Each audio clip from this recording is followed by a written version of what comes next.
सो hi guys, good evening, good morning, good afternoon, जिस समय भी आप ये लेक्चर देख रहे हो। 11th standard bookkeeping and accountancy हमारा चल रहा था। लास्ट लेक्चर के अंदर में मैंने आपको सारी चीजें फिर से एक बार रिवाइज करवाई थी। आपको अगर याद आ रहा है तो देखो क्या क्या देखा था बेटा हमने लास्ट लेक्चर में। सर वापस नहीं, सर खूब बहुत बार पढ़ लिया सर, वापस मत बताओ। यस ऑलरेडी मुझे पता है, मैंने ऑलरेडी 2-3 बार बता दिया, बट फिर भी एक बार देख लो। Introduction to bookkeeping and accountancy, 11th standard bookkeeping and accountancy subject चल रहा था, जिसके अंदर में हमने ये देख लिया था अकाउंटेंसी ब्रॉडर कॉन्सेप्ट है, अभी तक पढ़ा नहीं, अकाउंटिंग भी अभी तक पढ़ा नहीं है, बस हमारा बुक कीपिंग चल रहा है। बुक कीपिंग यानी आसान भाषा में बिजनेस के ट्रांजेक्शंस को रिकॉर्ड करना। अकाउंटिंग का मतलब आसान भाषा में हिसाब किताब रखना। मैंने अभी तक टेक्निकल डेफिनेशन बताई नहीं है, प्लीज अभी टेक्निकली जाना नहीं आपने बिल्कुल भी, है ना। उसके बाद में ये देखा था अकाउंटिंग क्यों करते हैं, नीड और ऑब्जेक्टिव ऑफ अकाउंटिंग, बिजनेस के ऑपरेटिंग रिजल्ट्स को जानने के लिए, बिजनेस की फाइनेंशियल पोजीशन जानने के लिए, बिजनेस में कितना इनकम है, कितने खर्चे हैं, किससे कितना लेना है, किसको कितना देना है, ऐसे हजारों सवालों के जवाब हमें अकाउंटिंग से मिलते हैं। उसके बाद as you all guys know that accounting is the language of business. सही बोल रहा हूं ना, खरमंटो ना। अकाउंटिंग ये बिजनेस की लैंग्वेज है, और कोई भी लैंग्वेज को समझना है तो कुछ बेसिक टर्म्स समझना बहुत बहुत बहुत बहुत बहुत जरूरी है। कौन कौन सी बेसिक टर्म्स थी, आखिरी की 3 छोड़ दिया, तो बाकी सारी बेसिक टर्म्स मैंने आप लोगों को समझाई थी, जैसे कि business, goods, asset, drawing, debtors, expense, losses, liability, capital, creditor, income, gain, capital expenditure, revenue expenditure, yes और नो, इतनी सारी बेसिक टर्म्स बताई थी। और मैंने धीरे से होले से एक इंपॉर्टेंट कॉन्सेप्ट आप लोगों का स्टार्ट किया था, यस और नो, प्लीज अच्छे से ध्यान देना। हाँ बेटा, एक्सपेंडिचर्स भी देखा था हमने, डेफर्ड रेवेन्यू के बारे में नहीं देखा था अभी तक, अभी देखने की जरूरत नहीं है। एक बच्ची मुझे पूछ रही है सर आपने जो बेसिक टर्म लिखा उसमें प्रिलिमिनरी डेफर्ड रेवेन्यू, इसके बारे में कुछ भी नहीं बताया। डेफर्ड रेवेन्यू के बारे में अभी देखने की जरूरत नहीं है, बट फिर भी एक बच्ची ने सवाल पूछा है, इसीलिए उसके सवाल को मैं पूरी इज्जत देते हुए एक थोड़ा सा हिंट दे देता हूं। बाय द वे, मैं आगे डेफर्ड रेवेन्यू कॉन्सेप्ट पढ़ाने वाला हूं। डेफर्ड रेवेन्यू एक्सपेंडिचर क्या है मालूम है? इसका बेस्ट एग्जाम्पल देता हूं। Heavy advertisement expenses are an example of deferred revenue expense. Sir नहीं समझा। जैसे कटरीना कैफ आ रही है, नहा रही है, साबुन की कंपनी वाले कटरीना कैफ का रिकॉर्डिंग कर रहे हैं, वीडियो निकाल रहे हैं, उसके बाद ऐड चला रहे हैं, और आप लोग कटरीना कैफ को नहाते हुए देख रहे हो, और उसके बाद वो सोप खरीद रहे हो, साबुन, शैम्पू। तो वो साबुन या शैम्पू बनाने वाली कंपनी ने कटरीना कैफ को 10 करोड़ रुपए दे दिए, तो वो जो 10 करोड़ रुपए एडवर्टीजमेंट के दिए ना उसको, तो वो एग्जाम्पल है डेफर्ड रेवेन्यू एक्सपेंडिचर का। Heavy advertisement expense. सर उसको डेफर्ड क्यों बोलते हैं? डेफर यानी पोस्टपोन करना, क्योंकि वो 10 करोड़ का बेनिफिट सिर्फ 1 साल नहीं मिलेगा, जब तक कटरीना लोगों के दिलो दिमाग में है तब तक मिलेगा। फॉर एग्जाम्पल 10 साल तक कटरीना का चार्म, कटरीना का लुक 10 साल तक तो रहेगा, तो 10 करोड़ का बेनिफिट 10 साल तक मिलेगा। तो उसका बेनिफिट हम लोगों को कब तक धक्का मारना है, डेफर कब तक करना है, पोस्टपोन कब तक करना है? 10 साल तक। बस इतना काफ़ी है। बाकी डिटेल में 0.001% मैंने बताया, डिटेल में बताऊंगा आगे। चलो आ जाओ सब लोग साथ में बेटा, डन।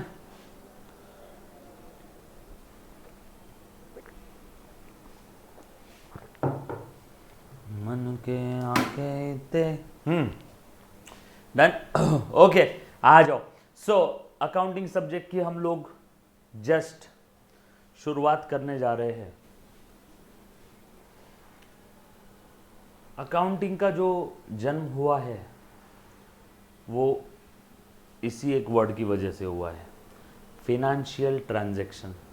अगर ट्रांजैक्शन ना होता तो अकाउंटिंग भी नहीं होता। सोचो इस दुनिया में पैसे ही नहीं होते, पैसे नहीं होते तो व्यवहार नहीं होता, व्यवहार नहीं होता तो हम लोग रिकॉर्ड क्या करते? अंडा। यस और नो? सो पैसे है तो व्यवहार है, व्यवहार यानी ट्रांजैक्शन, ट्रांजैक्शन है तो लिखने की नौबत आ गई, लिखने की नौबत आई, इसीलिए अकाउंटिंग आया है, क्योंकि इतने सारे ट्रांजैक्शन हम याद करके नहीं रख सकते। सो यही वो वर्ड जिम्मेदार है जिसकी वजह से आप लोगों की ज़िंदगी में अकाउंटिंग सब्जेक्ट आया है।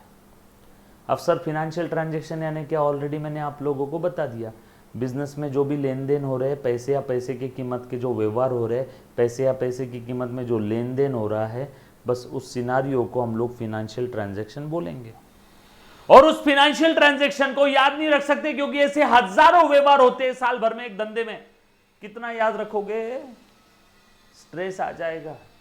इसीलिए हम लोगों को लिख करके रखना है, और ये सारे ट्रांजैक्शंस लिख करके रखना है तो कोई ना कोई एक सिस्टम होना चाहिए। उसी सिस्टम को हम लोग प्यार से अकाउंटिंग सिस्टम बोलते हैं मुन्ना। यस और नो, क्लियर, आला लक्षात, ये बात समझ में आई क्या? डन, चलो आगे, पक्का, चल आज। सो ये तो समझ में आ गया सर, फिनेंशियल ट्रांजैक्शन है, बिजनेस में जो भी व्यवहार हो रहे हैं, पैसा या पैसे की कीमत में जो भी लेन देन हो रहा है, उन सबको फिनेंशियल ट्रांजैक्शन बोलेंगे। और उन फिनेंशियल ट्रांजैक्शन को हम लोग लिखने वाले हैं, बस उसके लिए एक सिस्टम चाहिए।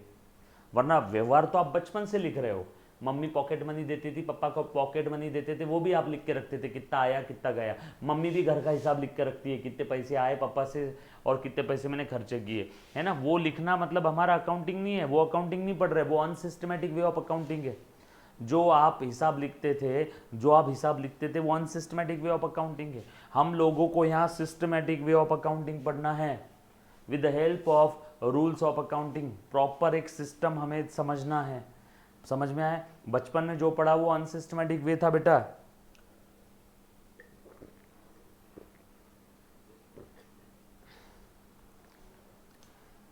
हाँ, चल आ जाओ। सो ध्यान दे दो, शुरू करता हूँ। कमर कस लो अपनी। बड़ा ही प्यारा और इम्पोर्टेंट कॉन्सेप्ट है, और लाइफ टाइम ये कॉन्सेप्ट काम आने वाला है। देन सो मैंने लास्ट लेक्चर में आपको बता दिया था, ट्रांजैक्शन में लेन देन है, दो ही चीज़ें हैं।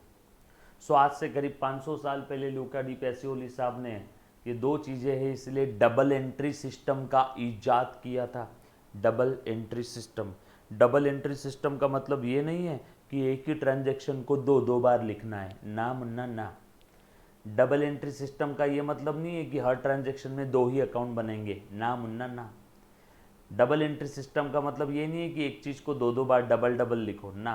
सर फिर डबल एंट्री क्यों बोला? क्योंकि ट्रांजैक्शन में लेन देन, इसके अलावा और कोई तीसरा होता है क्या? नो। भाई आई बात समझ में? लेन देन के अलावा और कोई तीसरी चीज नहीं है व्यवहार में, बरोबर है। सो इसीलिए ये दो अप्रोच है, ये दो एस्पेक्ट है, और इन्हीं दोनों एस्पेक्ट को हमने डेबिट क्रेडिट में कन्वर्ट किया। सर लेन मतलब डेबिट या क्रेडिट, डिपेंड करता है सिचुएशन टू सिचुएशन। कैसे, मैं बताऊंगा।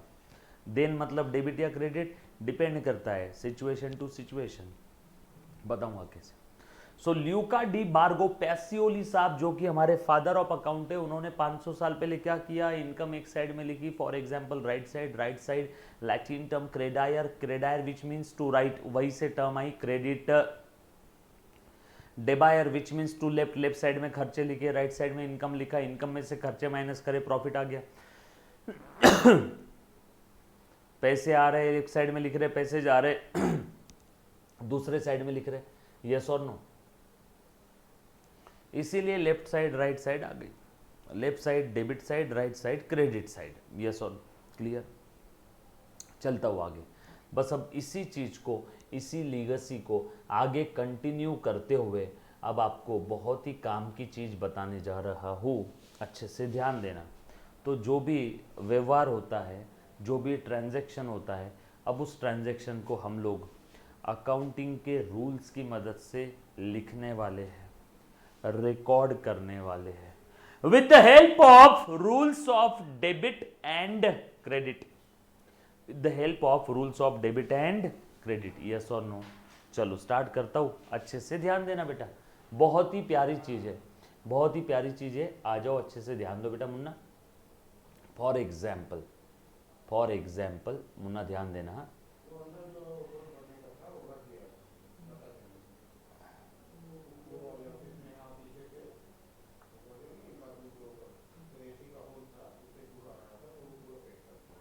फॉर एग्जाम्पल आ जाओ, ध्यान देना सब लोग, काम की चीज़ है बेटा। हाँ, आपको समझाने के लिए मैंने एक कार परचेस किया, बरोबर है, प्लीज़ ध्यान दे दो। मैंने एक कार परचेस किया,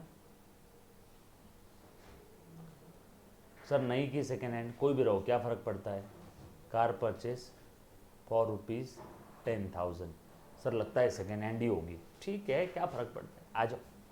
अब ये ट्रांजैक्शन है कि नहीं है, यहाँ पे लेन देन हुआ है ना, ये मैं हूँ, ये वो सेलर है, ये मैं हूँ, ये वो सेलर है। मैंने कार परचेस कर लिया, मेरे पास क्या आई? कार। मेरे पास क्या आई? कार। अब देखो लेन देन के हिसाब से लिख रहा हूँ, मेरे पॉइंट ऑफ व्यू से। मैंने क्या लिया? मैंने क्या लिया? मेरे पास आई कार और मेरे से क्या गया? पैसा। मेरे से क्या गया? पैसा, बरोबर है। 10,000 रुपये चले गए और मेरे पास क्या आ गई? कार आ गई। क्या ये ट्रांजैक्शन है? हाँ। सर क्या इस ट्रांजैक्शंस को हम लोग अकाउंटिंग के सिस्टम में रिकॉर्ड कर सकते हैं? हाँ। सर कैसे रिकॉर्ड करेंगे, मैं वो ही बता रहा हूँ। सर आपने कुछ लेन देन और डेबिट क्रेडिट की बातें की थी, सब बताता हूँ, अच्छे से ध्यान देना। अब जैसे ही मैं ट्रांजैक्शन पढ़ता हूँ, मेरे दिमाग में 3 स्टेप आनी चाहिए। जब भी मैं इस दुनिया में, बिजनेस की दुनिया में कोई ट्रांजैक्शन पढ़ूंगा तो मेरे दिमाग में 3 स्टेप आनी चाहिए। कितनी स्टेप बता बेटा? 3 स्टेप। सबसे पहली स्टेप अच्छे से ध्यान दें, आइडेंटिफिकेशन ऑफ अकाउंट। जब भी आप कोई अकाउंट ट्रांजैक्शन पढ़ते हो तो उस ट्रांजैक्शन की वजह से कौन कौन से अकाउंट्स पे इम्पैक्ट आता है ना। दूसरी स्टेप, जो भी आप अकाउंट्स बना रहे हो फर्स्ट स्टेप में, वो अकाउंट्स का बैलेंस कौन सा है, वो अकाउंट्स का बैलेंस कौन सा है, बताऊंगा सब बैलेंस क्या चीज़ है।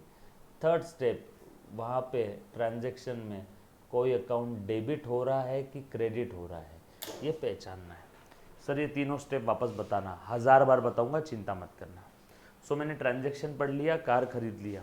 ट्रांजैक्शन पढ़ने के बाद अब मेरे दिमाग में सबसे पहले क्या आया, इस ट्रांजैक्शन की वजह से कौन कौन से अकाउंट्स पे इम्पैक्ट हुआ, ठीक है, बरोबर है। आ जाओ। इस ट्रांजैक्शन की वजह से कौन कौन से अकाउंट्स पे इम्पैक्ट हुआ है ना, आ जाओ देखते। सारी चीज़ें प्यार से धीरे धीरे पढ़ा रहो, ये लाइफ टाइम आपको काम आने वाला है, इसको प्लीज़ भूलना मत। ये लाइफ टाइम आपको काम आने वाला है बेटा, इसको भूलना नहीं है। अच्छे से ध्यान देना, जहाँ भी डाउट आए वहाँ पूछना, ताकि जो बच्चा ऑफलाइन देख रहा है रिकॉर्डेड उसको भी समझ में आ जाए। वैसे मैं नौबत नहीं आने दूंगा कि आप लोग पूछोगे, मैं सारी चीज़ें खुद से होके एक्सप्लेन कर दूंगा। आ जाओ। सो ये ट्रांजैक्शन पढ़ते ही आपको पहचानना है कि इस ट्रांजैक्शन की वजह से कौन कौन से अकाउंट पे इम्पैक्ट आया। फॉर एग्जाम्पल ध्यान देना, दुनिया में जितने भी कैटेगरी के अकाउंट्स है ना, तो मैं सारे अकाउंट्स को यहाँ पे लिख देता हूँ। देखो रेड कलर के पेन से लिख रहा हूँ, रेड कलर के पेन से लिख रहा हूँ बेटा, प्लीज़ ध्यान दे दो, प्लीज़ ध्यान दे दो।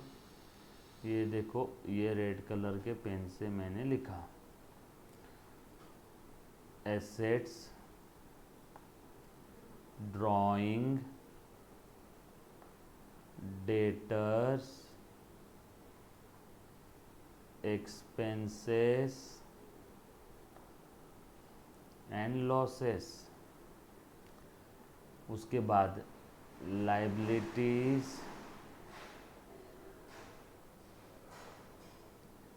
Capital, creditors, income and gains. Yes और नो। अब मुझे एक बात बताओ, अब मुझे एक बात बताओ, ये सारी टर्म्स का मतलब हमने समझा था बेटा।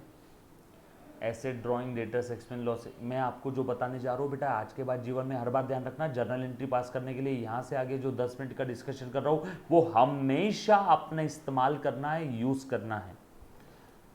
हमने क्या इन सारी टर्म्स का मतलब देखा है क्या? Asset, drawing, debtors, expense, losses, liability, capital, creditor, income, gain. Asset, drawing, debtors, expense, losses, liability, capital, creditor, income, gain. Asset, drawing, debtors, expense, losses, liability, capital, creditor, income, gain. Asset, drawing, debtors, expense, losses, liability, capital, creditor, income, gain. अरे बोलो ना, देखा है कि नहीं देखा है? क्या इन सभी का मतलब हमने देखा है बेटा? यस और नो? क्लियर? पक्का? डन। सभी को मतलब मालूम है इन सारी टर्म्स का। जैसे फॉर एग्जाम्पल असेट का मतलब क्या है, property of every description of the business, संपत्ति बिजनेस की प्रॉपर्टी, जैसे cash, car, computer, furniture, land, building, plant, machinery, goodwill. Goodwill ये इंटेंजिबल असेट है, अदृश्य असेट, बिजनेस का नेम, फेम, रेपुटेशन, अभी उसकी बात नहीं करेंगे, है ना। Cash, car, computer, furniture, land, building, plant, machinery. Drawing मतलब क्या, ओनर पर्सनल पर्पस के लिए बिजनेस से कुछ विड्रॉल कर रहा है तो उसको बोलते हैं ड्राइंग। डेटर्स मतलब क्या, पार्टी या पर्सन जिससे इन फ्यूचर कुछ लेना है, पार्टी या पर्सन जिससे इन फ्यूचर कुछ लेना है, मनी और मनी वर्थ में। एक्सपेंसेस, बिजनेस को स्मूथली ऑपरेट करने के लिए जो भी मैं पेमेंट करता हूँ, जिनका बेनिफिट मुझे इमीडिएट मिल जाता है। सर बेनिफिट इमीडिएट मिल जाता मतलब जनवरी मंथ की सैलरी दिया तो एम्प्लॉय जनवरी में काम करेगा, फरवरी में नहीं। फरवरी मंथ की सैलरी दिया तो फरवरी में काम करेगा, मार्च में नहीं। फरवरी मंथ की सैलरी, फरवरी में बेनिफिट। लेकिन ये जो मैंने फर्नीचर खरीदा इसका बेनिफिट मुझे फ्यूचर में भी मिलता है, ये मेरे लिए असेट है। बेनिफिट फ्यूचर में भी मिलता है, असेट। बेनिफिट इमीडिएट मिल जाता है, एक्सपेंस। या बिजनेस को स्मूथली ऑपरेट करने के लिए कुछ खर्चे करना ज़रूरी है तो वो सब एक्सपेंस है। इनका पूरा नाम है रेवेन्यू एक्सपेंस। इन्हीं को पूरा, जैसे मुझे काफ़ी मेरे दोस्त लोग हरीश बोलते हैं, मेरा पूरा नाम है हरीश मथारिया।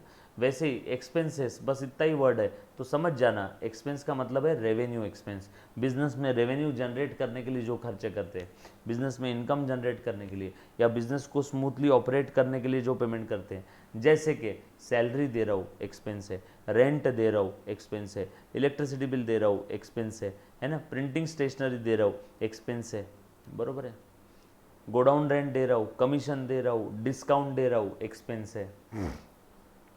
उसके बाद लॉसेस, पेमेंट या आउटफ्लो तो हो गया, चोर मेरे दुकान से 10,000 कैश चोरी करके ले गया, आउटफ्लो हो गया, कैश चली गई, लेकिन उसका कोई बेनिफिट मिला है? नो। सर इंश्योरेंस क्लेम मिला, वो बात की बात है।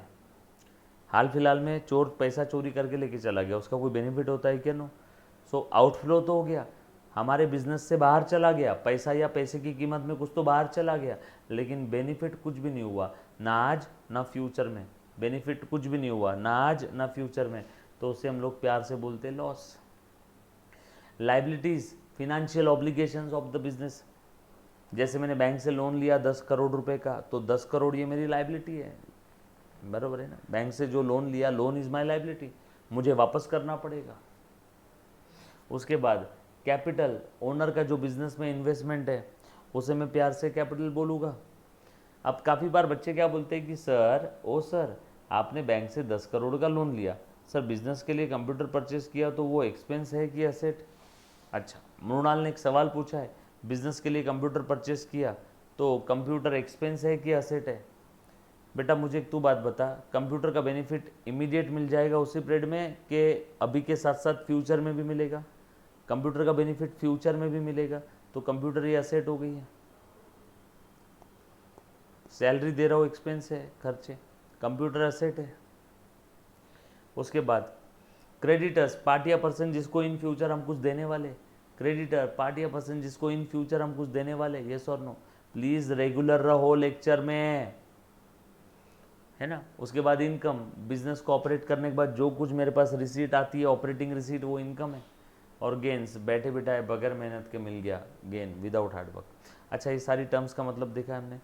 अब आपको अंदर की बात बता रहा हूं, ये जो सारी टर्म है, ये 5 ऊपर की और ये 5 नीचे की, asset, drawing, debtors, expense, losses, liability, capital, creditor, income, gain. बोलो मेरे साथ साथ, asset, drawing, debtors, expense, losses. ऊपर की 5 है और ये 5 की अपोजिट है बेटा, liability, capital, creditor, income, gain. Asset के अपोजिट लायबिलिटी, ड्राइंग के अपोजिट कैपिटल, ओनर में, बिजनेस ओनर में ला रहा है कैपिटल, बिजनेस ओनर से विड्रॉल कर रहा है ड्राइंग।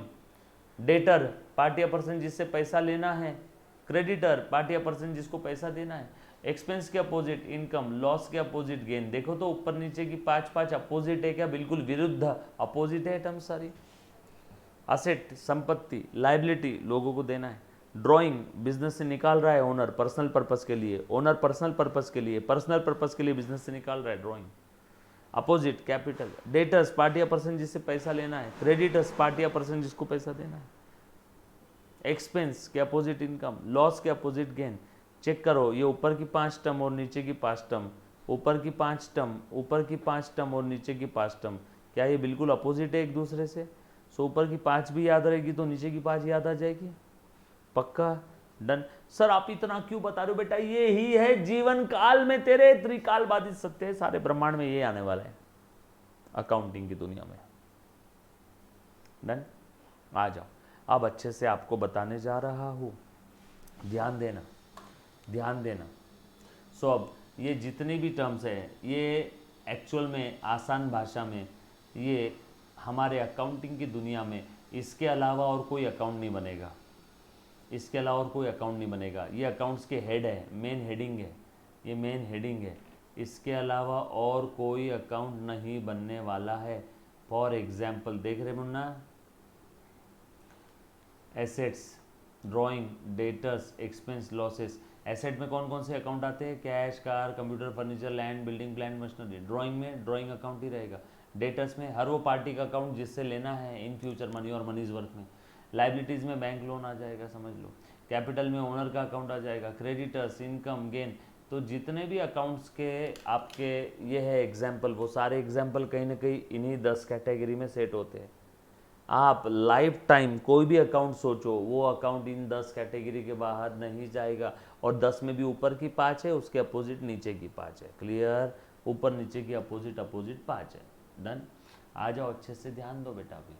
सो अब ये अकाउंट्स के जो कैटेगरी है 5, इन 5 कैटेगरी में जितने भी अकाउंट्स आएंगे उन सब का हमेशा हमेशा हमेशा के लिए डेबिट बैलेंस रहेगा। उन सब का हमेशा हमेशा के लिए डेबिट बैलेंस रहेगा। सर मतलब प्लीज ध्यान देना, मतलब ये टाइप के अकाउंट अगर बढ़ते हैं तो इनको लेफ्ट साइड में लिखो, डेबिट साइड में, लेफ्ट साइड में, डेबिट साइड में, है ना। ये टाइप के अकाउंट अगर कम होते हैं, सर बढ़ना या कम होना कहाँ समझेगा? ट्रांजैक्शन से। जैसे ट्रांजैक्शन दिया हुआ है, कार खरीदा 10,000 की, सर इनका डेबिट बैलेंस ही क्यों बोला आपने, क्रेडिट बैलेंस क्यों नहीं बोला? क्योंकि बेटा कोई ना कोई एक साइड में लिखना पड़ेगा ना। ल्यूका डी बार्को पैसो लिसाफ डबल एंट्री सिस्टम है, कोई ना कोई एक साइड में लिखना है एक आइटम, उनके अपोजिट आइटम अपोजिट साइड में। तो उन्होंने भैया पहले से ही बोल करके रख दिया था, है ना। यस और डबल एंट्री सिस्टम का हिस्सा है। सो ये सारे कैटेगरी के जो भी अकाउंट्स रहेंगे, इसमें जो भी एग्जाम्पल्स आएंगे, उन सब के अकाउंट्स का हमेशा के लिए डेबिट बैलेंस है।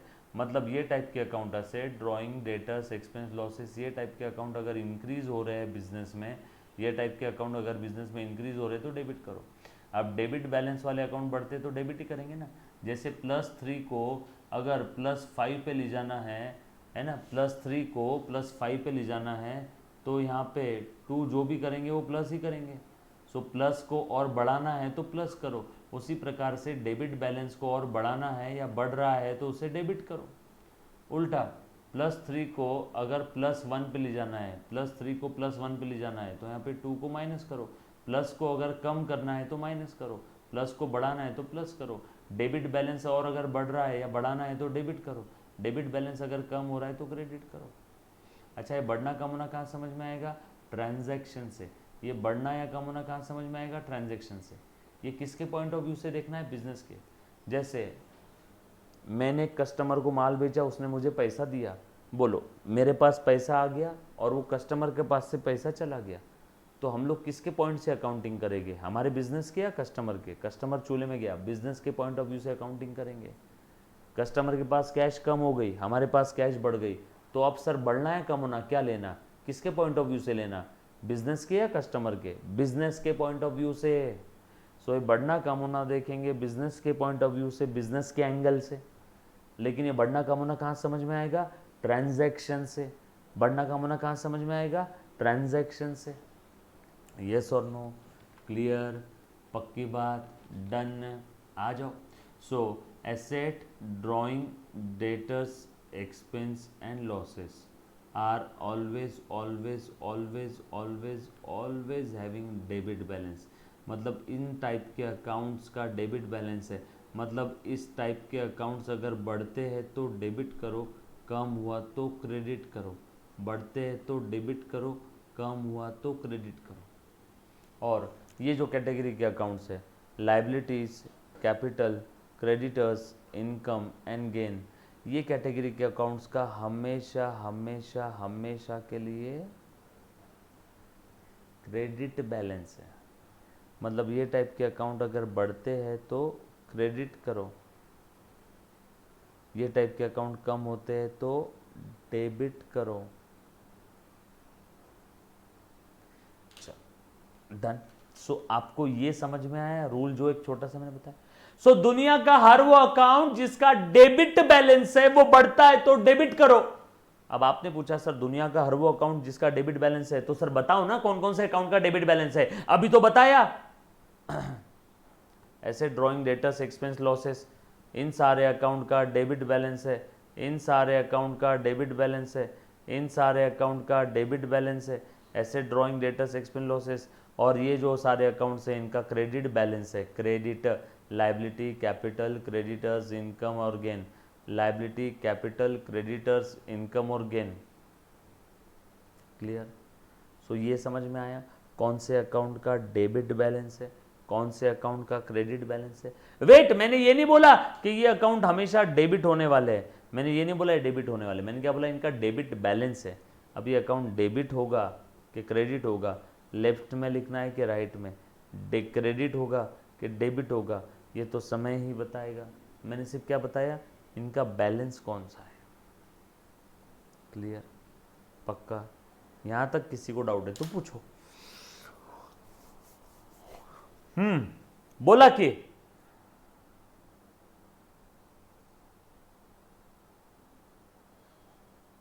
एनीबडी?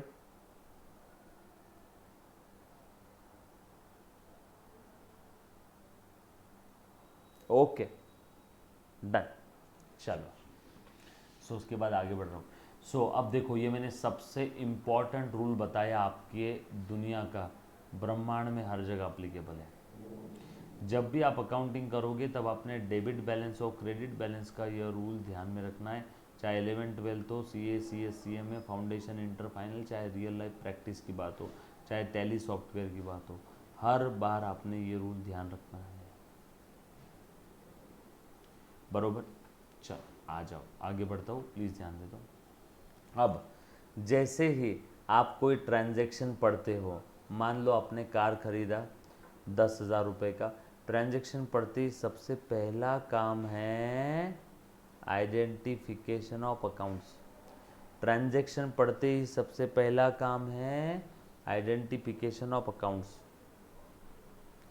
कौन कौन सा अकाउंट्स यहाँ पे बनेगा, कौन सा अकाउंट्स यहाँ पे बनेगा, बताओ तो बेटा, आप ही बताओ, आप ही बताओ कौन कौन सा अकाउंट बनेगा बेटा। ट्रांजैक्शन पढ़ लिया, कार खरीदा 10,000 दे दिया, कार परचेस फॉर कैश ₹10,000, बोलो। Okay, very good, very good, very good. So एक तो बनेगा कार अकाउंट। सर ऐसा क्यों? कार ये एसेट है ना, इन्हीं 10 कैटेगरी में से कोई ना कोई अकाउंट्स यहाँ पे बनने वाले हैं।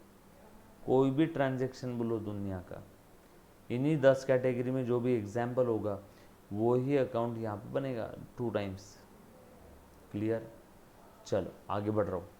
सो एक तो बनेगा कार अकाउंट, कार खरीदा, और दूसरा परचेस अकाउंट मत बनाना। परचेस कब बनता है? जब परचेस ऑफ गुड्स है। कार क्या मेरे लिए यहाँ पे गुड्स है क्या? मैं क्या कार में डील कर रहा हूँ क्या? मैं क्या कार खरीद रहा बेच रहा हूँ क्या? सर नहीं मालूम, लिखा नहीं है, कुछ लिखा नहीं तो हम लोग सोचेंगे कि कार मेरे लिए असेट है। हाँ, अगर ऐसा बोला रहता कि car purchase by a car dealer, car dealer से, है ना, कार डीलर हूँ मैं कार डीलर हूँ, मैंने कार खरीदा आगे बेचने के लिए, मैंने कार खरीदा आगे बेचने के लिए, मैंने कार खरीदा आगे बेचने के लिए, यस और नो, तो वहाँ पे कार अकाउंट नहीं बनता, वहाँ पे बनता परचेस अकाउंट। देखेंगे बाद में, अभी बस ये एग्जाम्पल समझो। डन? चलो आ जाओ।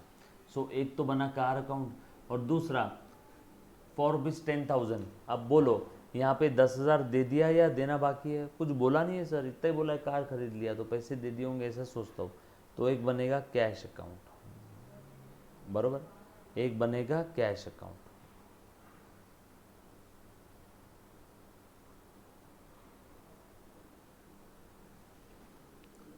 यार इसको पेन को क्या हुआ, हाँ ये लिख दिया। पहली स्टेप में किसी को अगर डाउट है तो प्लीज पूछो बेटा, एनीबॉडी, फर्स्ट स्टेप में किसी को डाउट है?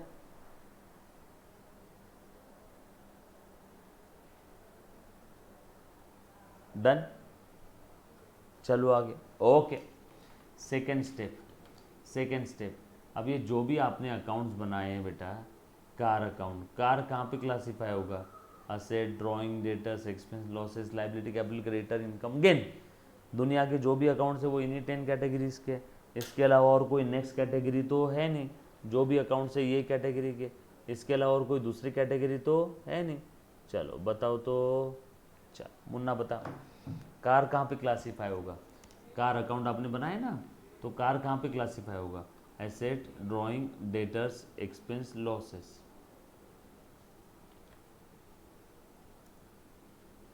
Okay, right, very good, very good, very good.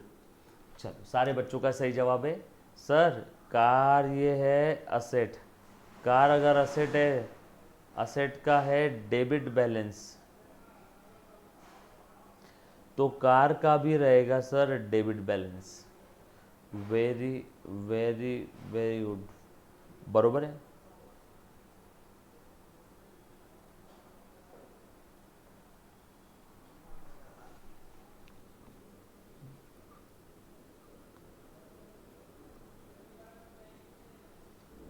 और रूल क्या है डेबिट बैलेंस का? बढ़ता है तो डेबिट करो, कम हुआ तो क्रेडिट करो। बढ़ता है तो डेबिट करो, कम हुआ क्रेडिट करो। चल बता बेटा मुन्ना, यहाँ पे कार बढ़ रही है कि कम हो रही है? किसके बुक में अकाउंटिंग हो रही है बेटा? हमारे बिजनेस के। तो हमारे पॉइंट ऑफ व्यू से कार हमारे पास आ रही है या जा रही है? कार मैंने खरीदा मतलब मेरे पास कार आ गई, तो मेरे पास कार एज अ असेट बढ़ गई। कार मेरे पास आ गई तो कार बढ़ गई, कार बढ़ गई, कार बढ़ गई, कार बढ़ गई, कार बढ़ गई, कार बढ़ गई, बढ़ गई तो उसे डेबिट करो। सो कार का अकाउंट क्या होगा? डेबिट होगा। ये सबसे इंपॉर्टेंट है, कौन सा अकाउंट डेबिट हो रहा है और कौन सा अकाउंट क्रेडिट हो रहा है। ये लॉजिक समझ में आ गया तो आगे लाइफ टाइम आपको एंट्री में दिक्कत नहीं आएगी। उसके बाद कैश अकाउंट, कैश ही कहाँ पे क्लासीफाई होगा? कैश ही असेट है, ड्रॉइंग है, डेटर्स है, एक्सपेंस है, लॉसेस है, liability, capital, creditors, income and gain. बोलो बेटा, कैश कहाँ पे क्लासीफाई होगा? बोलो बोलो बोलो। कैश ये भी असेट है, कैश ये भी असेट है। असेट का डेबिट बैलेंस लिख दो यहाँ पे, बरोबर।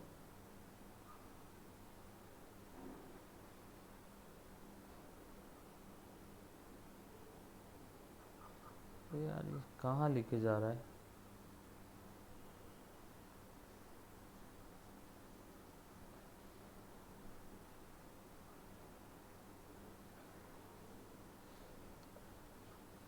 बरोबर, कैश बढ़ती है तो डेबिट करो, कम हुआ तो क्रेडिट करो। बोलो बेटा, कैश बढ़ रहा है कि कम हो रहा है? बोलो, कैश बढ़ रहा है कि कम हो रहा है? हमें क्या पता, ट्रांजैक्शन से पूछो। है ट्रांजैक्शन बता, कैश बढ़ रहा है कि कम हो रहा है? कार खरीदा, कैश पे कर दिया, यानी हमारे जेब से कैश कम हो गया। कैश कम हो गया तो कैश को क्रेडिट कर दो, कैश कम हो गया तो कैश को क्रेडिट कर दो। सो फाइनली एंट्री क्या हुई यहाँ पे? कार अकाउंट डेबिट हुआ और कैश अकाउंट क्रेडिट हुआ।